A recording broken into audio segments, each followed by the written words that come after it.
Well, I'd like to welcome our next interviewee on Life in the Lionesses series, Sue Hayward, who is from Pontefract born, which, for those that don't know, is in the Wakefield borough. She played for Wakefield. I said Castleford then, that would have had me shot. Played for Castleford, then coached Redhill for a couple of years, but that'll all come out in this story, no doubt. And then became team manager at Wakefield as well, and was a lioness in 1998, a mature lioness from what I hear as well. So welcome to prehistoric one. So welcome, Sue. Welcome. It's lovely to have you here. Thank you, Julia. Good for you to have me there.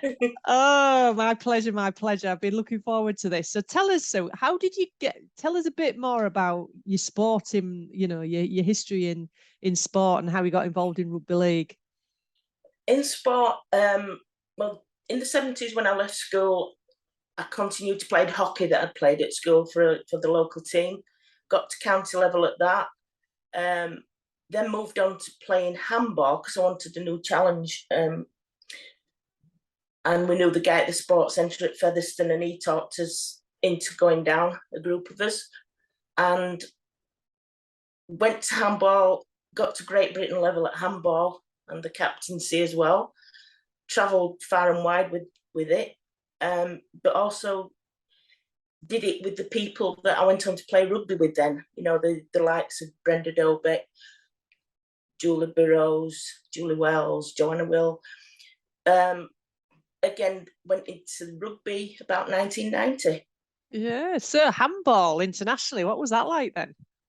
Oh, fantastic. Great sport. It's not unlike rugby for the skills, but it was more European game. I don't think until the Olympics in 2012, many people knew the sport even existed, but we had a great time with it.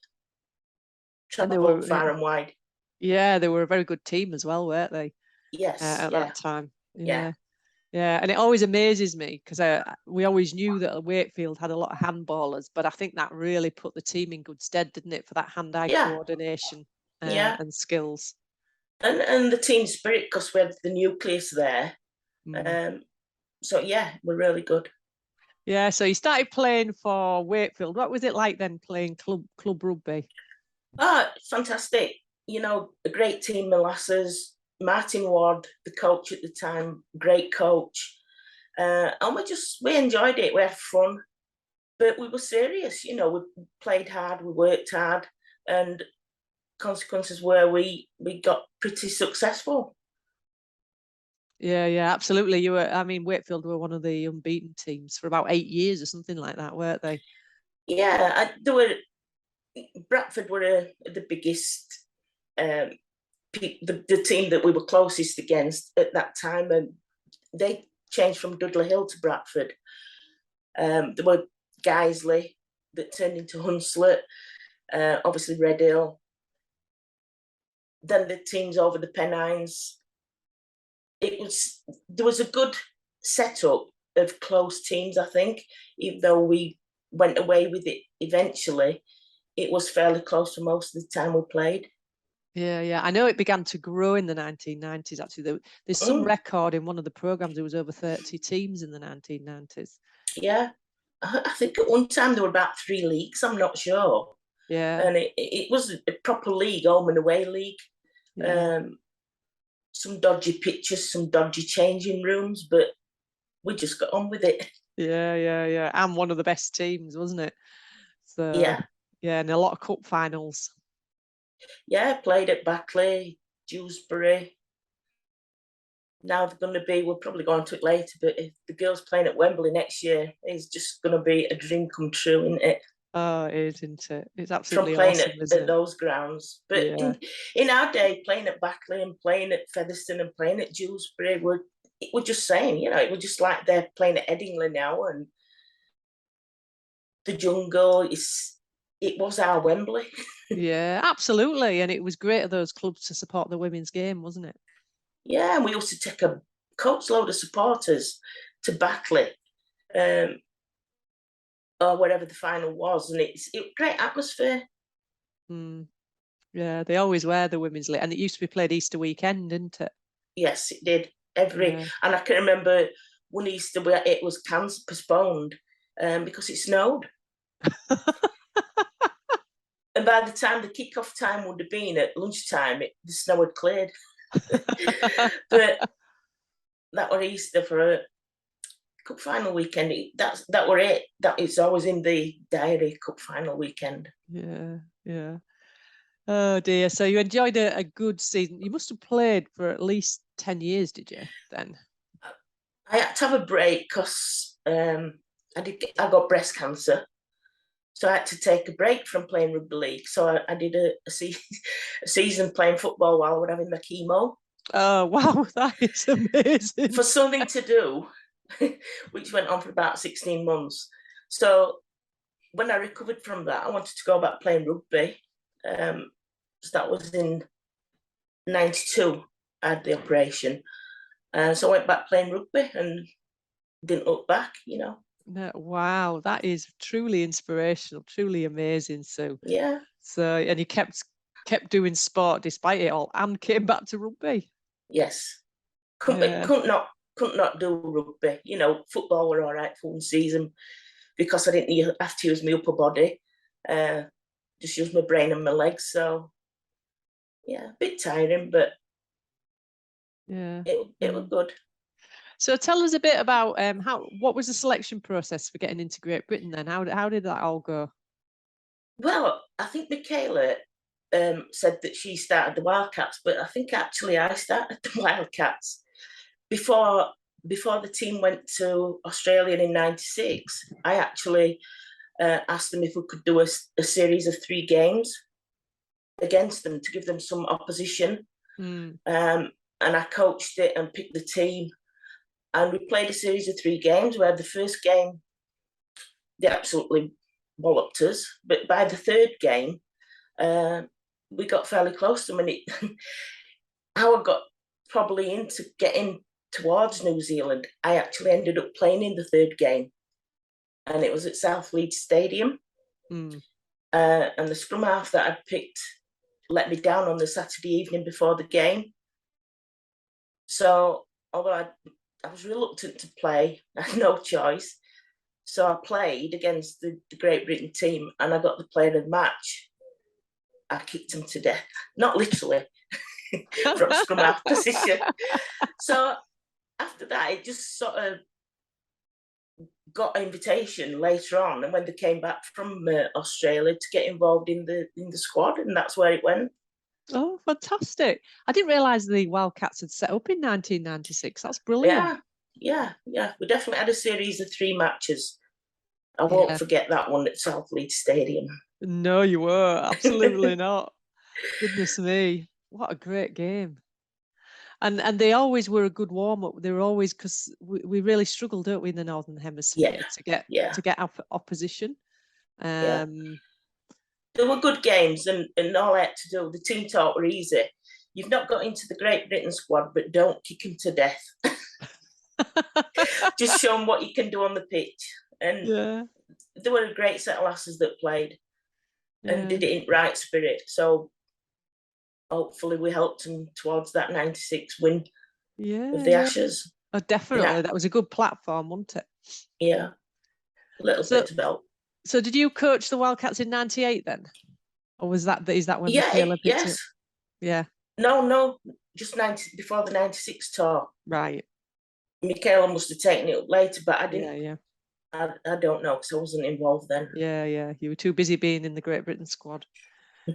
So you called up. Tell us a bit about being in that initial training squad. The training, it was great. It was just a dream come true, really.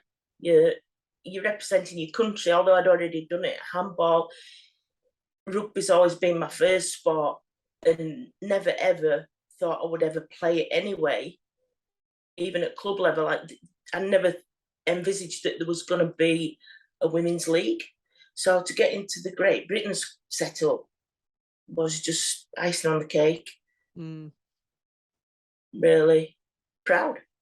Yeah, absolutely. So what was the training like and the preparation then? Training, a lot of individual training for midweek, but also getting together as much as we can training. But we did have programs to do. We used to meet up a few of us that were based close together and do whatever we'd been asked to do that week, and the weight sessions go down. We were lucky that we had at Wakefield, we had the late great Tommy Smales. Oh yeah.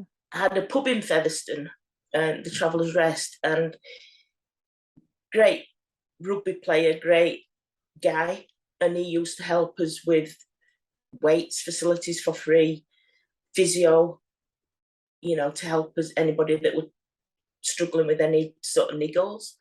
So yeah, we worked hard. We did work hard, as well as club training as well. Yeah. So what about, so you get to you do all the training. It was about 18 months or something like that, wasn't it? So what was the initial call up like that you got in the final squad? I don't remember too much about it. I really don't. I don't remember at all, to be honest. It must just be a blur. I don't even know if it was a phone call or a letter. I think it must have been a phone call. Yeah, I know there's some letters flying around as well. I think there was a bit of both. The letters, yeah, might have been. Yeah. So what did your family and friends think? Oh, over the moon. It's player from Wakefield, Pontefract based, to be representing the state, going to New Zealand to play for Great Britain. Fantastic. Loads of support. As others have already said on their interviews, we had to raise money. So we relied on our friends and families for the whole support, not just emotional support, but helping out, getting the funds as well. Yeah, absolutely. I know there's been some right stories about collecting money. Yeah. We did it. Yeah. We were quite good as the handball players were quite good at it, because we did it a lot for that sport as well. So we got a bit of a heads up on it. Yeah. Well practiced. Yeah. So you went out had you been to New Zealand before? No. It's a great experience. It's just out of this world, going somewhere like that to play a sport that you love. And we were lucky that we had a girl that played for Wakefield that was a Kiwi, and she'd already gone back home. And when we had actually got a day off, Edie, that her name was, took us to meet her family, a few of us from Wakefield. So we managed to get out and just not see rugby fields. We were lucky in that respect. We got to go down, have a coffee at the beach cafe, and we saw it, but it rained a lot. It did rain a lot. Yeah, it's fair winter. And if you were in the midweek team, which I was initially, and you were training in that mud, it was hard. We seemed to get it tough for our midweek team. So what was it like playing the Aussies then? Playing the Kiwis, should I say? I got on in the third match. I got picked in the third match. I actually got on to play in the third game. So they were big, they were hard, they were awesome. And I think they were the better team at the time, because then we went on to the 2000. They were over here in 2000, weren't they? Yes. And I think they were. I was going on to the 2000 later, but New Zealand won that, didn't they? Over here. Yeah, they did. Yeah. So at that time, I think they'd probably taken over the Australians' mantle a little bit. Yeah. Absolutely, they were by far the best team, weren't they, between Great Britain and Australia? So they're lovely people, so friendly. It was different. The sights and sounds were different. Yeah. So what did you like? Experience. Yeah. So what did you like about New Zealand? Well, we flew to Auckland. We stayed in Auckland first, didn't we? Then when we went to go down to the other island, So the flight over, because you're not too high up, they had to put all our stuff in. The planes were small. They had to put all our gear in another plane, and we went on one plane. But the views that you got flying over the islands, beautiful. Yeah, it's pretty spectacular, isn't it? Yeah. So can I ask you, how old were you when you played for Great Britain then? 45. Wow, that is truly amazing, isn't it? Yeah, I think I'm the oldest swinger in town. And coming back from breast cancer and also playing at 45 is pretty amazing, isn't it? Seems so. At the time, you just, positive attitude, I suppose. It gets you a long way. And working hard, as long as I could still do it, I was going to do it. So, yeah. Fighter. Yeah. So you enjoyed that tour. So what happened in 2000 then? What was your involvement then? Well, we came back, didn't we? And I actually went in to coach Red Hills. I came back from New Zealand, which I thoroughly enjoyed. Great set of lasses, great clubhouse. Red Hill Clubhouse was one of the old type rugby clubhouses, where you could play cards afterwards with a few beers. And the only thing downside to it was, as our coaching, was you hoped and prayed you didn't get a home fixture after bonfire night, because they put the bonfire on the pitch that we played on. Oh no. Which was the pitch nearest the clubhouse, obviously people coming in and out for beer. So you just hope you didn't get a home fixture that weekend. Goodness me, it wouldn't be allowed now, that would it? No. Fantastic though. Some great lasses as well. Canberras that were involved with the Great Britain. Fantastic times. But I ended up going back to Wakefield because that's where my roots were. I wanted to help them on the admin side. And I just thought Jackie Sheldon was still in charge at the 2000. I think it was just a triangular tournament then, but I think it was called a World Series. That's right, yeah. And I can remember Great Britain playing Australia down at the Jungle at Castleford and only beating them 4-0, and it were 2 goals. Yeah. To get us through to the final against New Zealand. Who they lost to eventually, but I did help out in that with the merchandising and things, on the game days and things. Yeah. But, so what were you merchandising? Well, Julie Wells was, it was programs, it was T-shirts, sweatshirts, anything you see. Yeah. Pash was showing me the other day a T-shirt from '98 tour. Oh yeah. So, well, when she told me about that, reminded me about it, she did swear. So I hope she didn't swear on her interview. Yeah, I'm sure Julie covered a lot of the things like the kangaroo courts and things like that if you've done anything wrong. As well as hard work, a lot of fun. Yeah. But there's nothing wrong with that if you're doing the hard work as well. No, absolutely not. So, I mean, you did a bit of everything, really, didn't you? So you were sort of player.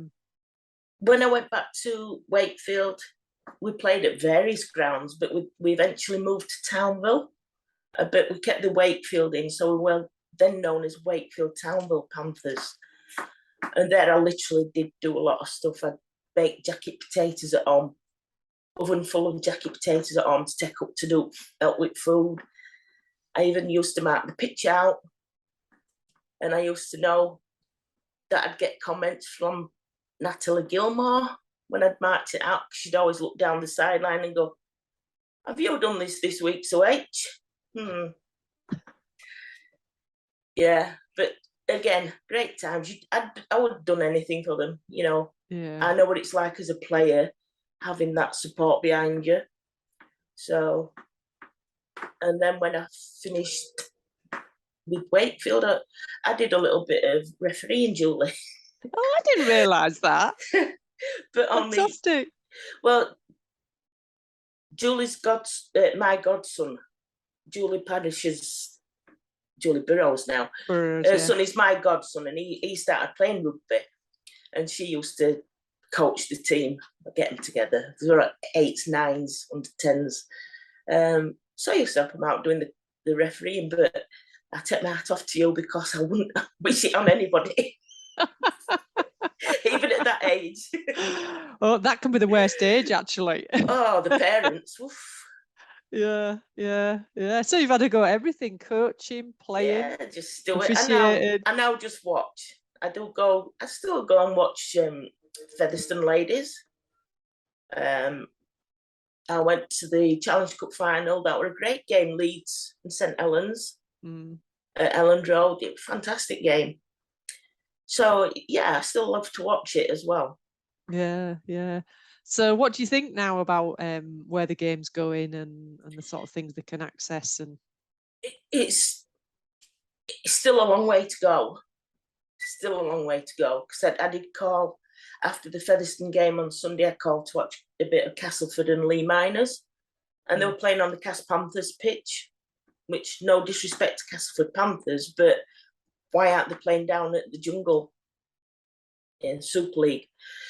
So I think there's still a long way to go, but it's gone a hell of a long way, hasn't it? Yeah. When you think in our day, so all the finances and being recognised as players, and it definitely come a long way, isn't it? So what when you look back at your achievements, what do you think? I'm glad I got to do it. I'm glad that I've been around when I have been around, but I'm envious of the girls that now got the chance to do what they're doing. But very proud that I've been part of getting them to that position. Yeah, absolutely. In what way ever, it's women's sport, isn't it? It's women's rugby league, and we helped it get to where it is now. And for them to be playing at Wembley, like I said earlier, it's at the Challenge Cup next year. It's just, well, it's what dreams are made of. Yeah, of course it is. Are you going to be going? I hope so. Yeah, I hope so. Yeah, it's pretty phenomenal, isn't it? When you think the 96 when they were dancing on the pitch in white tracksuits after they'd come home winning, to the fact that now the women are actually playing a double header at Wembley. Well, it's a triple header actually, because there's the kids as well. Yeah. It's come a long way, hasn't it? It has. And now, I think at the Nines at Warrington, I think they actually got paid. Some, I don't know how much, but it's a start, isn't it? Yeah. Well, this World Cup, it's a parity of pay for women, wheelchair, and men, so they're all getting paid the same, which is great. Again, a step in the right direction. Because it's one of the things that we dreamt about when we played in our day. Is integrate getting paid for something you love doing. It's to get paid for playing rugby or any sport at a women's level is just great. Yeah. So what would you say if you were to just with your inspirational story, what have you got to say to this generation and the next generation, Sue, about participating in sport? Just give everything. You don't get anything out of this life, whatever you're doing, if you don't put it in. So put the effort in, put the enthusiasm in, enjoy as much as anything, and just remember everything that you're doing, because it goes quickly. Yeah, absolutely. So enjoy the moment. Yeah. And put 100% in. Savor it. Absolutely. Yeah. So it's been an absolute pleasure. Thank you ever so much for giving up your time. Truly amazing when you look at your life in sport, right from your hockey days, right to handball, playing for Great Britain, and then all your work, obviously playing for Great Britain in Rugby League, but then all your commitment and volunteering for the sport. It's people like you and women like you that really makes that difference. So thank you very much. Thank you, Julie. But I will say one thing: they would never let me be in the boat race team because I couldn't drink a beer fast. Slow and steady. Slow and steady, yes.